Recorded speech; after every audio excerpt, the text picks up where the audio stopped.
मुल्क ने अगले 3 से 4 माह में इंतखाबात की तरफ बढ़ना है, मगर सियासत में तसादुम की फिजा अभी तक कायम है।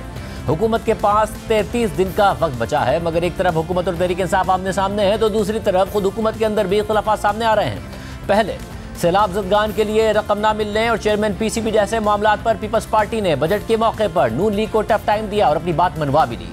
और फिर जब दुबई में नून लीग और पीपल्स पार्टी की आला तरीन क़यादत की मुलाकातों की खबर आई तो अब पीडीएम के सरबराह मौलाना फजलुर रहमान शिकवा कर रहे हैं कि पीडीएम का हिस्सा होते हुए भी नून लीग ने उन्हें एतमाद में नहीं लिया।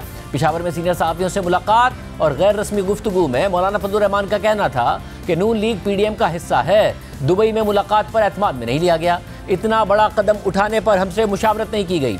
ये सवाल मेरे जहन में है। 1 माह बाद मरकज़ की हुकूमत की मुद्दत पूरी हो जाएगी। वज़ीर आज़म ने वाज़ेह कर दिया है कि मुद्दत पूरी करने पर हुकूमत छोड़ देंगे, इसके बाद इलेक्शन की तरफ जाना होगा। इस हवाले से मुश्किलात का भी सामना है। उनका कहना था कि इलेक्शन वक्त पर होंगे, मुल्क को तबाही से 2-4 करने वालों से निजात के लिए सख्त फैसले करने होंगे। इस पर आज तर्जुमान JUI मोहम्मद असलम गौरी ने एक बयान में कहा है कि मौलाना फजलुर रहमान की ऑफ द रिकॉर्ड गुफ्तगू को तोड़ मरोड़ कर चलाया जा रहा है। दुबई मुज़ाकरात से JUI ही नहीं, पूरी PDM बेखबर है। दुबई मुज़ाकरात पर एतमाद में न लेने पर तहफ़्फ़ुज़ात हमारा हक है। असेंबलियों की मुद्दत बढ़ाना और इलेक्शन के इल्तवा से सियासी नुकसान होगा। आम इंतख़ाबात से मुताल्लिक मौलाना फजलुर रहमान ने कल वाज़ेह मौक़िफ़ दिया है। इसके बाद फिर ये खबर भी आ गई कि वज़ीर आज़म शहबाज शरीफ और मौलाना फजलुर रहमान के दरमियान मुलाकात हुई है और ज़राए के मुताबिक मुलाकात में सियासी सूरत हाल समेत अहम उमूर पर गौर हुआ है और वज़ीर आज़म ने मौलाना फजलुर रहमान के खदशात दूर करने की कोशिश की है। इसके अलावा मुल्क में आम इंतख़ाबात के हवाले से वज़ीर दिफ़ा ख्वाजा आसिफ ने कहा है कि आम इंतख़ाबात के हवाले से फ़ैसला भी होना है। अक्टूबर में गर्मी बहुत होती है, इलेक्शन अगर नवंबर में हो जाए तो बेहतर है। यानी हुकूमत के अंदर ये सोच मौजूद है कि इंतख़ाबात अक्टूबर के बजाय नवंबर में कराए जाएं और ये उसी वक्त मुमकिन है कि जब कौमी असम्बली अपनी मुद्दत पूरी होने से पहले तोड़ दी जाए, क्योंकि आइन की रूह से अगर असम्बली मुद्दत पूरी करके तहलील हो तो इंतख़ाबात 60 दिन के अंदर कराना लाजमी है और अगर असम्बली 1 दिन पहले भी तोड़ दी जाए तो इंतख़ाबात 90 दिन के अंदर कराना होंगे। एक तरफ हुकूमती जमातों के दरमियान ये मामलात हैं, दूसरी तरफ चेयरमैन PTI और वज़ीर आज़म शहबाज शरीफ आमने सामने हैं। 7 जुलाई को एक सहाफ़ी के सोशल मीडिया पर इंटरव्यू के बाद वज़ीर आज़म शहबाज शरीफ ने एक ट्वीट में इल्ज़ाम लगाया कि 9 मई की साजिश में नाकामी के बाद इमरान खान अब प्रॉक्सीज़ के जरिए army chief general Asim Munir के खिलाफ मुहिम चला रहे हैं। वज़ीर आज़म शहबाज शरीफ ने गुज़िश्ता रोज़ अपनी ट्वीट में लिखा कि Imran Khan army chief general Syed Asim Munir के खिलाफ एक मज़मूम, घिनौनी और बदनीयती पर मबनी मुहिम में मसरूफ़ हैं। आर्मी चीफ को कातिलाना हमले की धमकी देने के लिए प्रॉक्सीज़ का इस्तेमाल करने की उनकी चाल बुरी तरह बेनकाब हो चुकी है। रियासती अलामतों पर उनके सोचे समझे और मनसूबाबंदी से किए गए हमले के नाकाम होने के बाद वो वाज़ेह तौर पर बौखला गए हैं और इक़्तिदार में ज़बरदस्ती वापसी चाहते हैं। उन्हें इल्म नहीं है कि उनकी धमकी, तशद्दुद और नफरत की सियासत का वक्त ख़त्म हो गया है। इस तरह के इंतहाई काबिल मज़म्मत हरकत के ज़रिए वो सिर्फ अपने आप को बेनकाब कर रहे हैं, जिसका बुनियादी मकसद अपने ज़ाती मफाद यानी इक़्तिदार पर कब्ज़े को बाकी तमाम चीज़ों से बालतर रखना है। पाकिस्तान के अवाम और सियासी जमातें अपने आर्मी चीफ और मुसल्लह अफवाज के पीछे चट्टान की तरह खड़े हैं और उनके वक़ार, इज़्ज़त और सालमियत को मजरू करने की किसी भी कोशिश और साजिश को नाकाम बनाएंगे।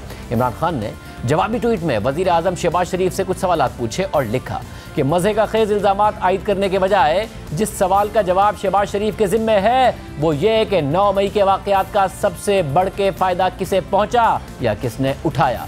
जिस हतक आमेज़ तरीक़े से मुझे इस्लामाबाद हाई कोर्ट के अंदर से अगवा किया गया, गोया में एक मुजरिम था, जबकि इसी दौरान मेरे वकला और इस्लामाबाद हाई कोर्ट के अमले से भी मारपीट की गई। उसे सुप्रीम कोर्ट की जानिब से मुकम्मल तौर पर गैर कानूनी और गैर आइनी करार दिया जा चुका है।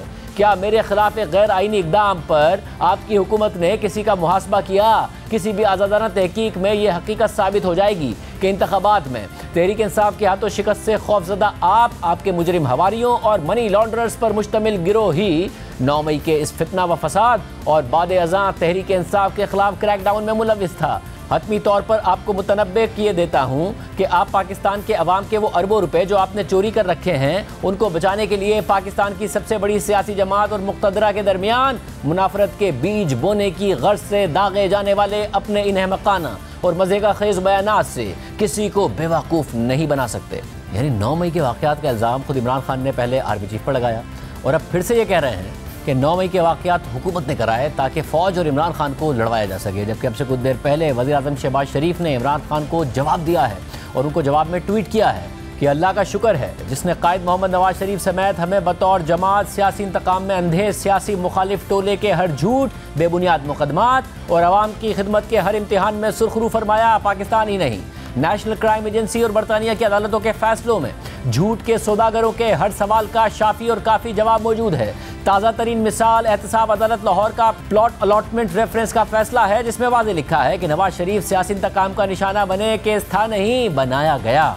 इस झूठ को रेफरेंस का नाम देने वाले गुनाहगारों को अल्लाह और अवाम से माफ़ी मांगनी चाहिए, लेकिन यह भी वो कर सकता है कि जिसके दिल में खौफ खुदा हो, तौबा की तौफीक से महरूम, उज़्रे गुनाह बदतरस गुनाह की इबरतनाक मिसाल बन जाते हैं, जिनके दिलों पर खुदा ताले लगा देता है। वज़ीर आज़म की ट्वीट के मुताबिक मरियम नवाज शरीफ समेत हमारी बहू बेटियों को नाहक जेलों में कैद किया गया, चादर और चार दीवारी की हुर्मत पामाल हुई, 15 किलो हेरोइन के जाली मुकदमे बनाए गए, अल्लाह की कस्में खाकर सियाह झूठ बोले गए। तैयबा गुल के अगवाकारों की ट्वीट भी उनके झूठे मुकदमात और कस्मों की तरह है। करप्शन, लूट मार और कौम के खिलाफ जराइम में अदालतों का सामना करने की जुर्रत ना रखने वाले ने तवील मनसूबाबंदी और मुसलसल जहनसाजी से 9 मई का यौम सियाह कराया। यह पाकिस्तान में खाना जंगी और इदारों को अवाम से टकराने की मजमूम साजिश थी, जो अल्लाह ताला के फजल और अवामी शऊर की वजह से नाकाम हो गई। वज़ीर आज़म शहबाज शरीफ ने मजीद लिखा कि 9 मई का फ़ायदा सिर्फ पाकिस्तान दुश्मनों को हुआ। लातादाद वीडियोज़, बयानात और नाकाबिले तरदीश शवाहिद की मौजूदगी